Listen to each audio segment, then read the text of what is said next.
Anyway, nickname Alita, and this is my channel, The Midnight Librarian.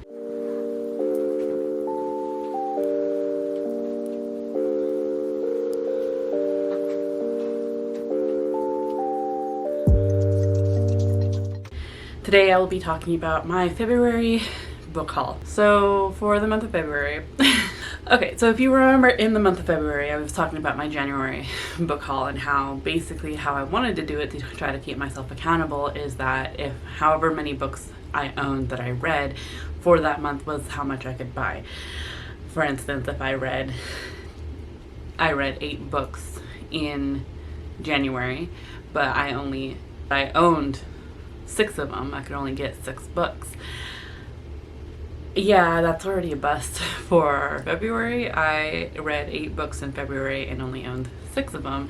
And I have 1, 2, 3, 4, 5, 6, 7, 8, 9, 10, 11, 12, 13, 14, 15.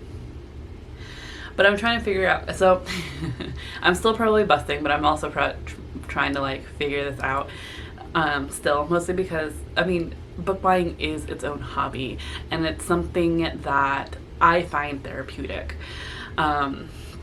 Is it a good one? Probably not, but whatever. It makes me happy and that's what I'm gonna do. So to try to keep, I think I'm gonna make myself excuses of, well, they were pre-orders, which a lot of these were. Okay, so 5 of them were pre-orders, so immediately that takes it down to 10. So yes, I'm a little over. 1 of them was actually gifted, so that goes down to 9.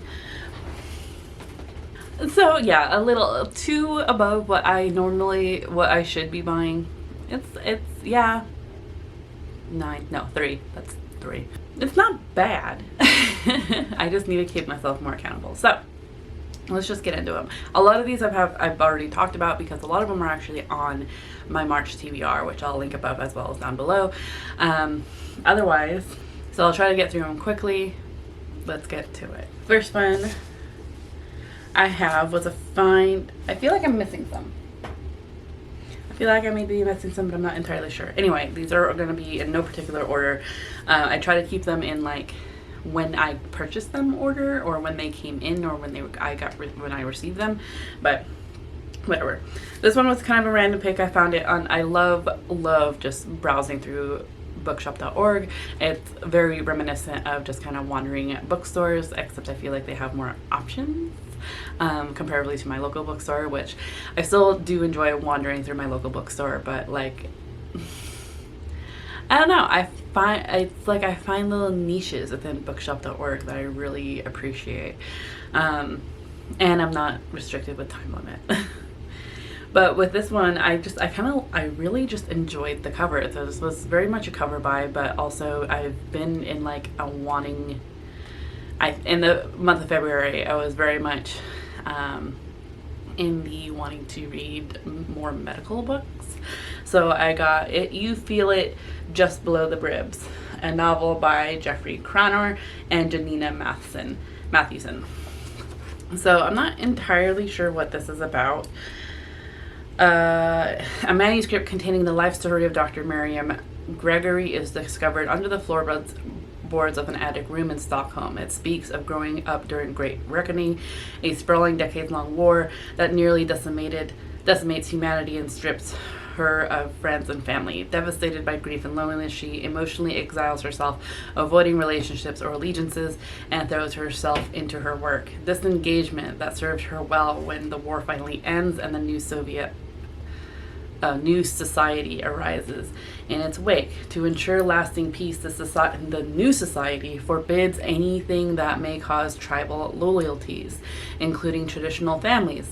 Suddenly, everyone must live like Miriam has chosen to, disconnected and unattached. A prominent psychologist and researcher at heart, Miriam becomes involved in implementing this detachment process. Her understanding of how to examine and manipulate the human mind becomes the basis of a program that will transform this new world and the lives of everyone in it. Sounds interesting. Let me see if Goodreads has anything more to say on it. So science fiction, dystopian, speculative fiction, adult fantasy. It's a bit of horror. So yeah, very, like I said, I really enjoy this cover. And I think that you can just kind of just come to expect that from me when purchasing books, is that covers, good covers. I mean, it's subjective, but like, next few, I believe, are on my March TBR, so I'll try to go through them briefly. And this is The Violence by Delilah Dawson. This follows 3 women who have been abused within their family, and one in particular that we're following is Chelsea Martin, whose life seems to be perfect. She kisses her husband every morning, or kisses her husband hello at the door of their perfect home, a chilled bottle of beer in hand and dinner on the table. She may look like the ideal wife and mother, but there's something amiss. So when an illness starts reaping the country, turning fairly civil people into very animalistic and rageous. What is it called? A mysterious condition overtakes the nation known as the violence. It causes the infected to experience sudden explosive bursts of animalistic rage and attack anyone in their path. The ensuing chaos brings opportunity to Chelsea as she worries about her daughter in this seemingly perfect marriage. So yeah, I've read Delilah Dawson before. I liked her writing. It was Phasma, the Star Wars book that I had for a while, and then I got rid of because I didn't quite like the story, but now I'm wanting it back. So that may be a repurchase. The next was my book of the month pick for February, is also on my March TBR, and that is Peach Blossom Spring by Melissa Fu. This one is following another kind of as a generational novel about war, migration, and the power of telling our stories, as we follow 3 generations of a Chinese family on their search for a place called home. We start in 1938 in China. Mei Lin, a young wife, has a bright future, but when the Japanese army approaches, Mei Lin and her 4-year-old son Renshu are forced to flee their home. Years later, Renshu is settled in America and goes by Henry Dao. And his daughter Lily is desperate to know their heritage. However, Renshu doesn't want to bring up the past, and feels like it will cause nothing but trouble. But Lily just wants to know who she is and wants to find out where she came from. So next, I have an arc that was gifted to me so kindly by Kim from Native Lady Book Warrior. So thank you so much to her. This is an arc of Beaver Star. This is the second book in the Of Earth and Blood series. I can never remember the series name, but it's the second book to Black Sun by Rebecca Roanhorse. Rebecca Roanhorse is a Black Indigenous author. And this is a fantasy series set in a world inspired by pre-Columbian Americas, which is really cool. And there's political... I feel like I've described this multiple times in the last couple of videos, but it has political intrigue, it has death, it has corruption. It's very interesting, and we follow multiple perspectives. Basically, in the first one, there is an event that the solar eclipse that everyone is kind of leading to some big event. Only a couple of people are aware of it, and others view the event differently than other perspectives. Some of it is seen as more of a celebration, but at the same time a weakness, because it's the time where the sun is at its weakest, and other people are seeing it as an opportunity for devastation and hopefully new beginnings. So I really enjoyed the first one. I'll leave that review above as well as down below. So yeah, I'm interested to see where it goes. This next one I really enjoy the cover of, and I forget what it's about, so it seems to have a short synopsis. I ended up getting this from Book Depository because I liked this UK edition more than I did the US edition, and that is The Whistling by Rebecca Netley. This Alone in the World, Elspeth Swanson has taken the position of nanny to a family on the remote Scottish island of Skelfie.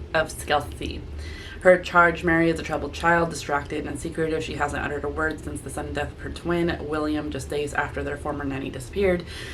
With Mary defiantly silent, Elspeth turns to the islanders, but no one will speak of what happened to William, just as no one can explain the hypnotic lullabies sung in empty corridors, nor the strange dolls that appear in abandoned rooms, nor the faint whistling that comes in the night.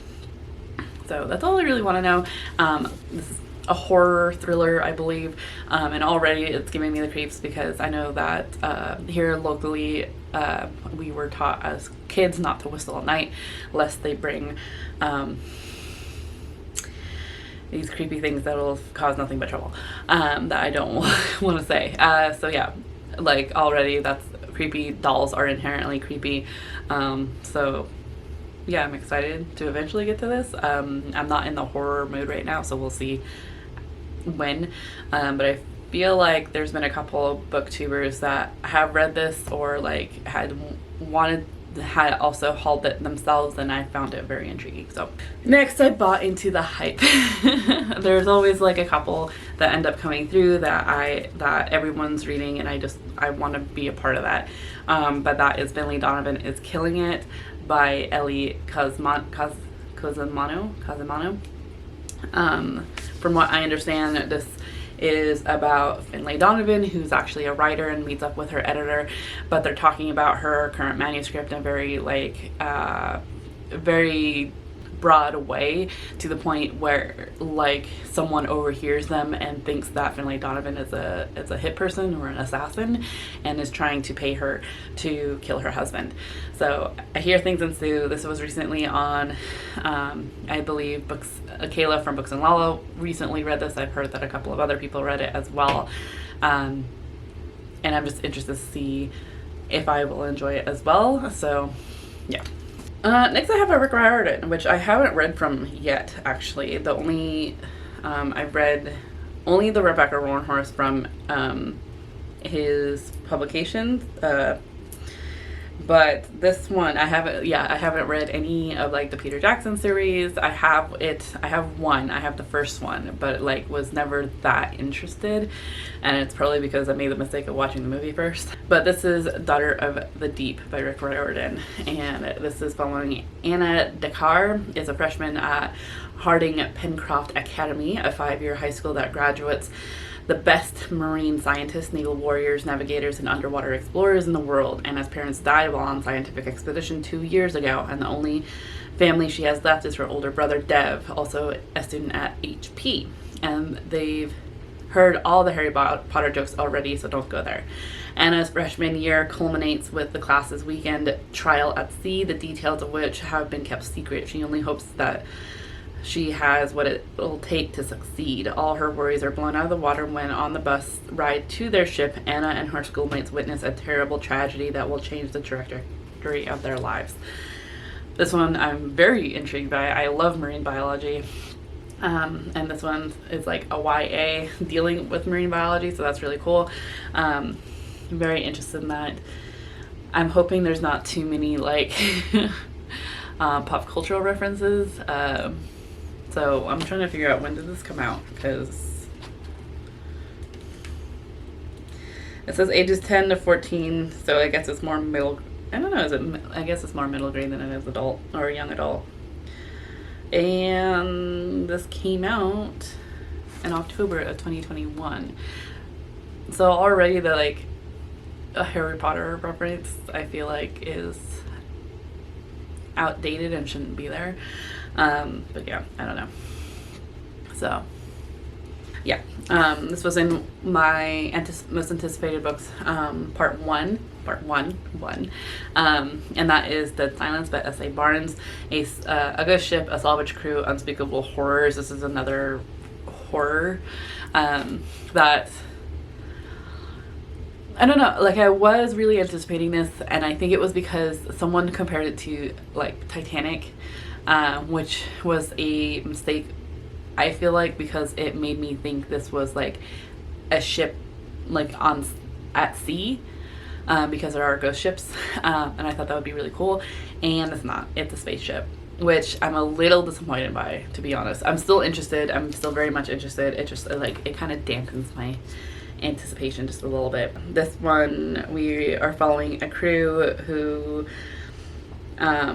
picks up a strange distress signal with nothing to lose and no desire to return to Earth. The team decides to investigate. What they find is the Aurora, a famous luxury space liner that vanished on its maiden tour of the solar system more than 20 years ago. Yeah, there's like whispers in the dark and like a little whispering in the dark. So I'm still excited for this. It's not on my March TBR, but I'm gonna see if I can squeeze it on there anyway, because it is one of my most anticipated books. But yeah. Next is another one that I talked about on my most anticipated books list, and that is Reclaim the Stars, edited by Zoraida Cordova. So Zoraida Cordova did The Inheritance of Orquídea Divina, as well as a couple other series that I have an eye on and would like to read, but this one is 12 Tales Across Realms and Space, and I believe it's just a celebration of, let's see, from stories that take you to stars, to stories that span into other times and realms, to stories set in the magical now. Reclaim the Stars takes the Latin American diaspora to places fantastical and out of this world.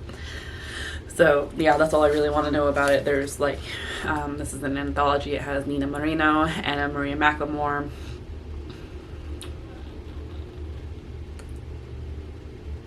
that's the only two that I recognize aside from Zoraida Cordova, but I'm interested to see others writing in here.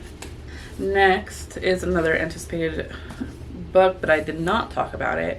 This is actually a nonfiction, and it's Life Between the Tides.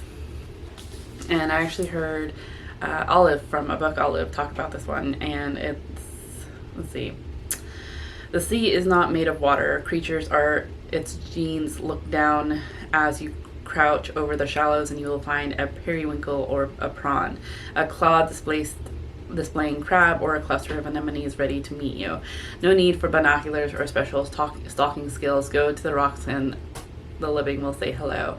Inside each rock pool, tucked into one of the infinite crevices of the tidal coastline, lies a rippling, silent, unknowable universe. Below the stillness of the surface course different currents of endless motion, the ebb and flow of the tide, the steady forward propulsion of the passage of time, and the tiny lifetimes of the rock-pooled creatures, all of which coalesce into the grand narrative of evolution. So Adam Nicholson, who's the author, investigates one of the most revelatory habitats on Earth under his microscope. He sees prawn heads and become a medieval element, and a group of winkles transform into Dixonian social scene. So I think this will be really fun. Tide pooling is something that I'm always eager to go do with my partner. We very much like to go when we have time together, go out and do something together, usually by the ocean, because we do just enjoy it. So yeah, this was seemed like a fun nonfiction to read. And next is another most anticipated read that is on my March TBR, and at the time when talking about it, I didn't have a physical copy, and it finally came in, and that is The Manhunt, or not The Manhunt, Manhunt by Gretchen Felker Martin. This is another science fiction, I think, post-apocalyptic book where we're following Beth and Fran, who spend their days traveling the ravaged New England coast, hunting feral men and harvesting their organs in a gruesome effort to ensure they'll never face the same fate. Robbie lives by his gun and one hard-learned motto: other people aren't safe. After a brutal accident entwines the three of them, this found family of survivors must navigate murderous turfs, a sociopathic billionaire bunker brat, and an awkward relationship dynamics, all while outrunning packs of feral men and their own demons. Oh, and it's quoted by Gabino Iglesias, who's author of Coyote Songs, which I have but haven't read yet. And they say it's timely and necessary. This is extreme horror that says something. Listen to it. So yeah, I love that cover. It's so fun. Okay. Yeah, the next four are also on my March TBR, so I'm going to go through them quickly, and they're also the last four. So this was Iwagara, The Kinship of Plants and People, American Indian Ethnobotanical Traditions and Science by Enrique Selman.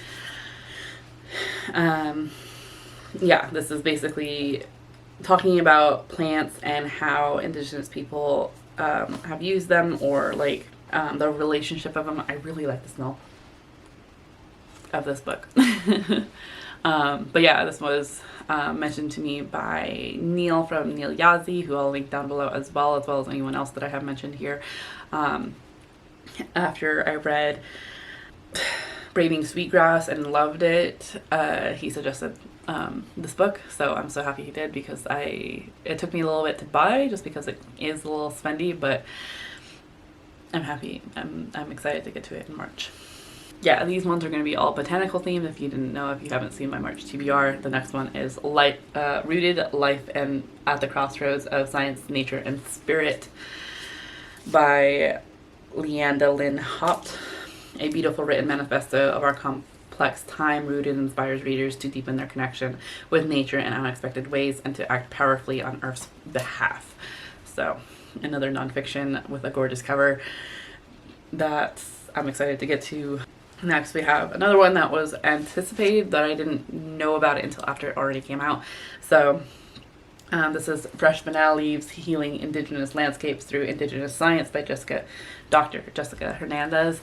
This one, an Indigenous environmental scientist, breaks down the why Western conservationism isn't working and offers Indigenous models informed by case studies, historical overviews, and stories that center the voices of Latin American women and land protectors.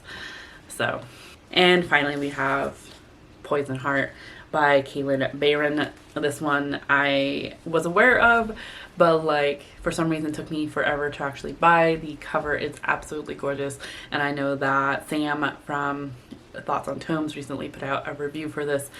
I have not read it or not listened to it, just because I want to read this first and then see what her thoughts are on it. But yeah, this has Reese's has a gift. She has nature magic. She's adopted, and ends up finding out that her biological family ended up in giving her a piece of land where she can learn her magic and figure out where she comes from and where her magic comes from. So that's all I really know about it. That's all I want to know.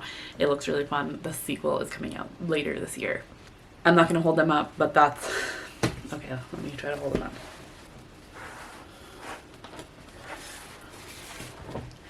Those are all the books that I haul in the month of February. If you have read any of these, please let me know your thoughts down below. I would love to hear them. Otherwise, I hope that you are doing... Sorry, I'm trying to quick this because I see my battery flashing. So I hope that you are in the mental mindset to enjoy your reading, and I will see you again in another video very soon. Cheerio.